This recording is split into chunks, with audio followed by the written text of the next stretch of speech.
$4,999 if you go through accessible.org. When you start researching how to make a website ADA compliant, you'll come across audits. Audits are necessary to find the issues on your website, but you also have to fix them. And so that's going to be remediation, and that is a separate cost. And usually the audit service providers don't also provide remediation, so you have to go and find a different provider, and that can really that can make the cost of remediation rival or exceed that of the audit. So it gets quite costly. And what I've done with accessible.org is I've created the ADA compliance program, and this is the result of a partnership with a contractor of mine. So let's talk about what you would get.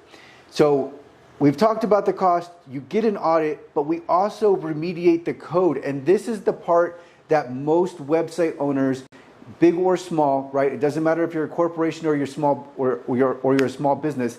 Most website owners have difficulty fixing the code, and this is what we do for you. We do code remediation, and then content remediation is at your option. So when I say content, what do I mean? I mean PDFs, images, video, audio. These are things that are not technically complex, but they are important. So you have the option to take care of these yourself, or we can roll them into the service at an additional cost, so you will have a completely done for you service.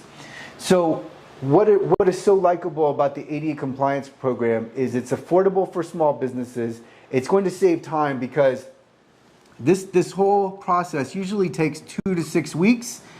But if you get an audit, if you have an audit conducted, you're usually looking at 3 to 5 weeks anyway. That's just for the audit.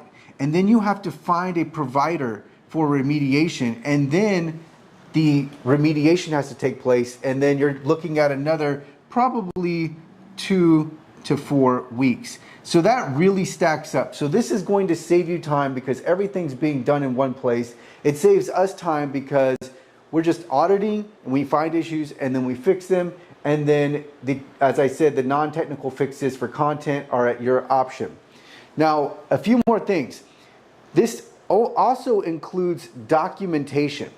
So what will happen is after remediation takes place, we will have user testing performed by a professional with a disability. So in this case, it will be someone who is blind will go through your website, and this will be recorded on a call, and they will go through your website and relate their experience. And that is very important because then you will have tangible evidence of your accessibility. And you will also have evidence of your efforts. So there will be documentation of your progress. Here's where you started and here's where you're at. Of course, this is very important practically because it provides evidence that you can use to combat any potential litigation. You will have this in your favor. And so there are more components to the ADA compliance program. They are all very favorable. They are all very helpful to what you're trying to do, to making your website accessible and to actually being ADA compliant, because we're going to follow best practices for ADA compliance. This is going to be a WCAG 2.1 AA audit and remediation. So you're going to have everything you need, and then you're going to have the option for content remediation. That's up to you, but this is something that you can do if you'd like to save on the cost of remediation. But that is the program, and this is the cost to make your website ADA compliant if you go through accessible.org.